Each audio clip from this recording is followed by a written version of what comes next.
Hi to all, this is Akshitha. ఈ వీడియోలో నేను మీకు 9th class physics chapter 4 is matter pure అనేటువంటి చాప్టర్ని ఎక్స్ప్లెయిన్ చేయబోతున్నా. Okay, already part 1 video complete చేశా. మీన్స్ మ్యాటర్ అంటే ఏంటి, అందులో మనం ఏ విధంగా గ్రూప్ చేయొచ్చు, లైక్ ప్యూర్ మ్యాటర్ గాను అలాగే మిక్స్చర్ మ్యాటర్ గాను డివైడ్ చేయొచ్చు. అగైన్ మిక్స్చర్స్లో వచ్చేసి homogeneous mixtures and heterogeneous mixtures అని తెలుసుకున్నాం. ఓకే, అండ్ ఈ హోమోజీనియస్ అండ్ హెట్రోజీనియస్లో అగైన్ మనం ఇంకా క్లాసిఫై చేయొచ్చు అనమాట. ఓకే, సో అందులో మొదటగా solutions. So this is the continuation of part 2 video. All of us enjoy drinking soda water and lemonade. We know that they are examples of homogeneous mixtures. The homogeneous mixture of two or more substances from which we cannot separate its components by the process of filtration is called a solution. And మనకు తెలుసు homogeneous mixtures అంటే ఏంటి. So ఏదైనా mixture dissolve అయిపోతుంది అనమాట, but మనం దాన్ని separate చేయలేము. ఫర్ ఎగ్జాంపుల్ మనం లెమన్ జ్యూస్ని ఇప్పుడు హోమోజీనియస్ మిక్చర్ అని చెప్పుకుంటున్నాం, బికాజ్ ఇక్కడ లెమన్ జ్యూస్లో వచ్చేసి water, salt, sugar, lemon juice. So ఇవన్నీ కూడా వాటర్లో డిజాల్వ్ అయిపోతాయి. వీటిని మనం సపరేట్ చేయొచ్చా అంటే we can't able to separate them. అంటే టోటల్గా యూనిఫామ్గా డిస్ట్రిబ్యూట్ అయినాయి. ఏంటి, sugar particles, lemon juice particles and salt particles. Okay, so యూనిఫామ్గా డిస్ట్రిబ్యూట్ అయ్యి మనకు లెమన్ జ్యూస్ అనేటువంటి ప్రోడక్ట్ని, లైక్ మ్యాటర్ని ఇస్తుంది. అంటే ఇది హోమోజీనియస్ మిక్చర్ అనమాట. అదేవిధంగా సోడా కానీ లెమన్ జ్యూస్ కానీ మనం చాలా ఇష్టపడి తాగుతూ ఉంటాం. వీటిని మనం హోమోజీనియస్ మిక్స్చర్స్ అని ఇప్పుడు చెప్పుకున్నాం. ఇక్కడ హోమోజీనియస్ మిక్స్చర్స్లో 2 or more సబ్స్టాన్సెస్ ఉంటాయి. లైక్ లెమనాయిడ్లో మనం చెప్పుకున్నాం ఇందాక, షుగర్, సాల్ట్, లెమన్ జ్యూస్ ఇవన్నీ ఉంటాయని. ఇవన్నీ కూడా ఉంటాయి కదా, వీటిని మనం సపరేట్ చేయలేము. అంటే ఫిల్ట్రేషన్ చేసినప్పటికీ కూడా వీటిని సపరేట్ చేయలేము. వీటిని ఏమంటాం మనం, సొల్యూషన్ అంటాం. అదే కిరోసిన్లో మనం సాల్ట్ వేసినప్పుడు అది డిజాల్వ్ కాదు సాల్ట్, బికాజ్ దాన్ని ఏమని చెప్పుకున్నాం, హెట్రోజీనియస్. అంటే కిరోసిన్లో వేసినటువంటి సాల్ట్ యూనిఫామ్గా డిస్ట్రిబ్యూట్ కాలేదు, లైక్ డిజాల్వ్ కాలేదు. అంటే మిక్చర్స్లో ఉన్నటువంటి సబ్స్టాన్సెస్ డిజాల్వ్ కాలేదన్నమాట. Solutions can be in the form of solids, liquids or gaseous. So ఇప్పుడు ఏం చెప్పుకున్నాము, మిక్చర్స్లో ఉన్నటువంటి 2 or more substances filtration process చేసినప్పటికీ కూడా మనం ఒక కాంపోనెంట్ నుంచి ఇంకొక కాంపౌండ్ని సపరేట్ చేయలేమని చెప్పాం. సో వాటినే సొల్యూషన్స్ అంటున్నాం. సొల్యూషన్స్ వచ్చేసి సాలిడ్స్ రూపంలో ఉండొచ్చు, లిక్విడ్స్లో ఉండొచ్చు, లేదా గ్యాసియస్లో ఉండొచ్చు అంటున్నారు. A solution has 2 components, A solvent and A solute. Solution అంటున్నాం. సో ఈ సొల్యూషన్లో 2 కాంపోనెంట్స్ ఉంటాయి. ఆ 2 కాంపోనెంట్స్ ఏంటి అంటే, ఒకటి సాల్వెంట్, ఇంకొకటి solute. The component of the solution that dissolve the other component in it is called solvent, usually the component present in larger quantity. The component of solution that is dissolved in the solvent is called solute. So ఇక్కడ solvent, solute ఇవి రెండు కూడా దేని యొక్క components, solution యొక్క components. So ఇవి రెండు కలిస్తేనే మనకు సొల్యూషన్ వస్తుంది. ఓకే, సాల్వెంట్ అంటే ఏంటి అంటే, సో ఈ సాల్వెంట్లో ఏవైతే వేస్తామో అది డిజాల్వ్ అవుతుంది అన్నమాట. సొల్యూట్ అంటే డిజాల్వ్ అయ్యేది, సాల్వెంట్లో డిజాల్వ్ అయ్యేది. ఇప్పుడు ఎగ్జాంపుల్ మనం వాటర్ని సాల్వెంట్గాను అలాగే షుగర్ని సొల్యూట్గాను తీసుకోవచ్చు. షుగర్ ఏమవుతుంది, సొల్యూట్ అంటున్నాం, బికాజ్ ఇది కరుగుతుంది. ఓకే, సాల్వెంట్ని ఏమంటున్నాం, ఏదైనా సబ్స్టాన్స్, ఏదైనా కాంపోనెంట్ని డిజాల్వ్ చేస్తుంది అని చెప్పుకున్నాం. బట్ అన్ని కాంపోనెంట్స్ని డిజాల్వ్ చేయదు, ఓన్లీ సొల్యూట్ని మాత్రమే. సొల్యూట్ ఏమవుతుంది, డిజాల్వ్ అవుతుంది, విచ్ మీన్స్ సొల్యూషన్ వస్తుంది. ఏం సొల్యూషను, షుగర్ సిరప్ లేదా sugar juice, whatever it may be. A solution of sugar is prepared from dissolving the sugar in water. In this solution, sugar is the solute and water is the solvent. Okay, so sugar సొల్యూషన్ని మనం తయారు చేయడానికి ముందుగా వాటర్లో షుగర్ని dissolve చేయాల్సి ఉంటుంది. ఇక్కడ మనం ఏం తీసుకున్నాము షుగర్ సొల్యూషన్ తయారు చేయడానికి? షుగరు, వాటర్ తీసుకున్నాం. ఇక్కడ షుగర్ ఏమవుతుంది అంటే సొల్యూట్ అవుతుందన్నమాట. సో షుగర్ ఏ విధంగా ఉంటుంది? సాలిడ్ రూపంలో ఉంటుంది, సాలిడ్ పార్టికల్స్. సో షుగర్ వచ్చేసి సొల్యూట్ అవుతుంది, ఎందుకంటే ఇది డిజాల్వ్ అవుతుంది సాల్వెంట్లో. ఇంకా సాల్వెంట్ అంటే ఏంటి? వాటర్ తీసుకున్నాం అంటే ఏదన్నా మిక్చర్ని డిజాల్వ్ చేస్తుంది. సో అదే solvent. In the solution of iodine in alcohol, iodine is the solute and alcohol is the solvent. ఇక అదేవిధంగా అయోడిన్ సొల్యూషన్లో, ఆల్కహాల్లో ఉన్నటువంటి అయోడిన్ సొల్యూషన్లో అయోడిన్ వచ్చేసి సొల్యూట్ అవుతుందన్నమాట, అంటే ఆల్కహాల్లో డిజాల్వ్ అవుతుంది. ఇక ఆల్కహాల్ వచ్చేసి సాల్వెంట్ అవుతుంది. సో ఇది అయోడిన్ని డిజాల్వ్ చేస్తుంది.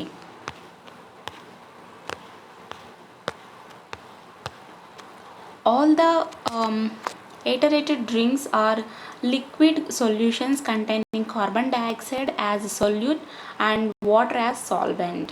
సో ఇక ఎటరేటెడ్ డ్రింక్స్ లైక్ సోడా అని చెప్పుకోవచ్చు. సో ఇటువంటివన్నీ కూడా లిక్విడ్ సొల్యూషన్స్ అనమాట. ఇందులో సాల్వెంట్ వచ్చేసి వాటర్ ఉంటుంది, అలాగే సొల్యూట్ వచ్చేసి కార్బన్ డైఆక్సైడ్ ఉంటుంది. సో ఇక్కడ కార్బన్ డైఆక్సైడ్ ఏమవుతుంది? గ్యాస్. చూడండి, సొల్యూషన్స్లో వచ్చేసి గ్యాసెస్ ఉన్నాయి, లిక్విడ్స్ ఉన్నాయి, అండ్ దెన్ సాలిడ్స్ ఉన్నాయి. సాలిడ్ రూపంలో చెప్పుకున్నటువంటి షుగర్ చెప్పుకున్నాం, అండ్ ఇక్కడ కార్బన్ డైఆక్సైడ్ గ్యాస్గా చెప్పుకుంటున్నాం. Water as usual liquid. Can you give some more examples for solutions and tell what the solute and solvent present in those solutions. So ఈ విధంగా ఇంకా మనం కొన్ని సొల్యూషన్స్ చెప్పుకుందాం. Like sugar syrup. ఓకే, మనం ఇంట్లో sweet చేస్తున్నప్పుడు షుగర్ సిరప్ ప్రిపేర్ చేసుకుంటూ ఉంటాం ముందుగా. ఇక్కడ వాటర్ ఏమవుతుంది? సాల్వెంట్. అగైన్ షుగర్ ఏమవుతుంది? సొల్యూట్. ఇంకా ఎగ్జాంపుల్స్ వచ్చేసి whatever the juice, lemonade, ఇవన్నీ కూడా మనకు తెలిసినవే. Think and discuss. All the solutions are mixtures but not all mixtures are solutions. Discuss about the validity of the statement and give reasons to support your argument. అన్ని solutions కూడా mixtures అవుతాయి, but అన్ని mixtures solutions కాలేవు. So ఏ విధంగా మీరు ఈ స్టేట్మెంట్ని support చేస్తారు? So కొన్ని valuable reasons ఇస్తూ ఈ స్టేట్మెంట్కి సపోర్ట్ చేయమని చెప్తున్నారు. ఓకే, అన్ని సొల్యూషన్స్ని మనం మిక్చర్స్ అంటున్నాం. ఇప్పుడు లెమన్ జ్యూస్ తీసుకుందాం. లెమన్ జ్యూస్ వచ్చేసి సొల్యూషన్, రైట్ నో. ఇందులో మిక్చర్స్ ఏమేమి ఉన్నాయి? Salt, sugar, lemon juice, water, ఇవన్నీ కూడా ఏమవుతున్నాయి? మిక్స్ అవుతున్నాయి అండ్ డిజాల్వ్ అవుతున్నాయి. ఈ సొల్యూషన్ని మనం మిక్చర్ అని చెప్పుకోవచ్చా? ఆబ్వియస్లీ. బట్ అన్ని మిక్చర్స్ని మనం సొల్యూషన్స్గా చెప్పలేము. లైక్ ఇప్పుడు మనం రైస్ తీసుకుంటాం, అండ్ దెన్ నెక్స్ట్ వచ్చేసి పప్పు తీసుకున్నాం అనుకోండి. వాటిని రెండింటిని మనం మిక్స్ చేసినప్పటికీ, ఆ టూ మిక్చర్స్ని మనం మిక్స్ చేసినప్పటికీ కూడా సొల్యూషన్స్ని ఫామ్ చేయలేము. ఓకే, ఇప్పుడు అర్థమైందా? అన్ని సొల్యూషన్స్ని మనం మిక్చర్స్గా చెప్పుకోవచ్చు, జ్యూస్, టీ, ఈ విధంగా. అండ్ మళ్ళీ ఇన్స్టంట్ కాఫీని చెప్పుకోవచ్చు సొల్యూషన్గా, కానీ టీని చెప్పలేం, బికాస్ టీ పౌడర్ మిగిలిపోతుంది. వీ హ్యావ్ టు ఫిల్టర్ చేయాలి. ఓకే, అండ్ అన్ని మిక్చర్స్ని మనం సొల్యూషన్ అని చెప్పలేము, రైట్ నో. ఇప్పుడు అర్థమైందా? Usually we think of a solution as a liquid that contains either a solid, liquid or a gas dissolved in it. But we can have solid solutions. Can you some examples? సరే, మామూలుగా solutions అంటే ఏం చెప్పుకుంటున్నాము? Solution వచ్చేసి ఏ రూపంలో ఉంటుంది? Liquid రూపంలో ఉంటుంది solution. But సొల్యూషన్లో solid, gaseous ఇవి డిజాల్వ్ అయి ఉంటాయి. ఓకే, సాలిడ్ అయినా కావచ్చు, లేదా లిక్విడ్లో లిక్విడ్ అయినా కావచ్చు. Next gaseous. ఓకే, అండ్ కొన్ని సాలిడ్ సొల్యూషన్స్ కూడా ఉంటాయంట. మీకేమన్నా తెలుసా సాలిడ్ సొల్యూషన్స్ ఏంటో? Let's find out. Now properties of A solution. So solutions యొక్క ప్రాపర్టీస్ ఏ విధంగా ఉంటాయో తెలుసుకుందాం. In a solution, the particles are so small in size that we cannot see them with our naked eyes. They do not scatter a beam of light passing through the solution, and hence the path of light is not visible in a solution. Okay, so సొల్యూషన్లో ఉన్నటువంటి particles ఏ విధంగా ఉంటాయంటే చాలా స్మాల్గా ఉంటాయి, like tiny particles. So నేరుగా మన కంటితో ఆ పార్టికల్స్ని చూడలేము. ఓకే, అండ్ అదేవిధంగా మనం ఒక బీమ్ ఆఫ్ లైట్ని ఈ సొల్యూషన్ ద్వారా పాస్ చేసినట్టయితే స్కాటర్ కాదనమాట. And we know about scattering of light. So ఏదైనా మనం ఒక బీమ్ ఆఫ్ లైట్ని పాస్ చేసినప్పుడు స్కాటరింగ్ అనేది జరుగుతుంది. ఓకే, సో ఇక్కడ ఈ సొల్యూషన్స్లోకి మనం బీమ్ ఆఫ్ లైట్ని పాస్ చేసినట్టయితే స్కాటర్ కావదనమాట. ఓకే, అండ్ ఇక్కడ సొల్యూషన్లో లైట్ ఏ విధంగా ట్రావెల్ చేస్తుంది, దాని పాత్ ఏ విధంగా ఉంటుంది అనేది మనకు కనిపించదు. ఓకే, సో ఇవి మనం చెప్పుకున్నటువంటి dos and not dos. Like అంటే బీమ్ ఆఫ్ లైట్ నుంచి స్కాటరింగ్ కాదు, అలాగే పాత్ ఆఫ్ లైట్ కనిపించదు. Can you prove this with an experiment? So మనం ఇందాక చెప్పుకున్నటువంటి వాటికి ఎక్స్పెరిమెంట్ చేసి ప్రూవ్ చేయమని చెప్తున్నారు.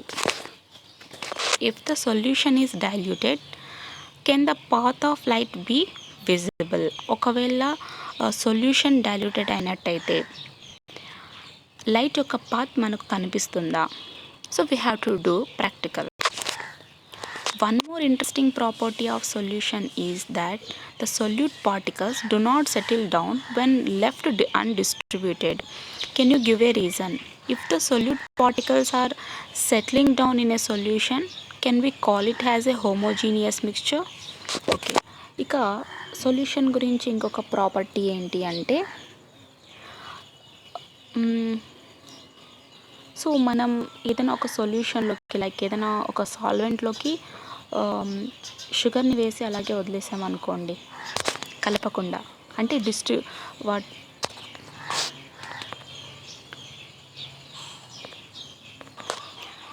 సో సాల్వెంట్లోకి, వాటర్లోకి మనం షుగర్ వేసి కలపకుండా, డిస్ట్రిబ్యూట్ చేయకుండా అలాగే వదిలేసామనుకోండి, అందులో కొన్ని పార్టికల్స్ అన్నీ కూడా కింద సెటిల్ డౌన్ అవుతూ ఉంటాయి. ఓకే, ఈవెన్ మనం అన్డిస్టర్బ్గా వదిలేసినప్పటికీ. దీనికి రీజన్ ఏమంటుంది? బికాజ్ ఇక్కడ మనం కలిపినప్పుడు చాలా ఫాస్ట్గా సొల్యూట్ అనేవి డిజాల్వ్ అవుతాయి. ఓకే, దెన్ సొల్యూట్ పార్టికల్స్ వచ్చేసి సొల్యూషన్లో సెటిల్ డౌన్ అవుతాయి.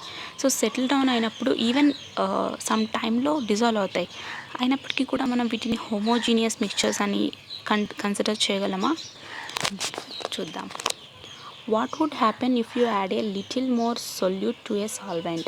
సో ఇప్పుడు మనం ఒక గ్లాస్ వాటర్కి 2 స్పూన్స్ షుగర్ యాడ్ చేసామనుకోండి, సో అది సాధ్యమైనంత వరకు డిజాల్వ్ అవుతుంది. అండ్ ఇంకా కొంచెం ఎక్కువగా వేసామనుకోండి, సో అంటే పార్టికల్స్ యూనిఫామ్గా డిస్ట్రిబ్యూట్ అయ్యేంత వరకు అవుతుంది. సో ఎప్పుడైతే స్పేస్ అంతా కూడా ఫిల్ అయిపోతుందో షుగర్ పార్టికల్స్ అలాగే మిగిలిపోతాయి. Not only sugar particles, whatever the solute. How do you determine the percentage of the solute present in a solution? So ఒక సొల్యూషన్లో ఎంత సొల్యూట్ ఉండొచ్చు, so how you calculate, how you determine తెలుసుకుందాం.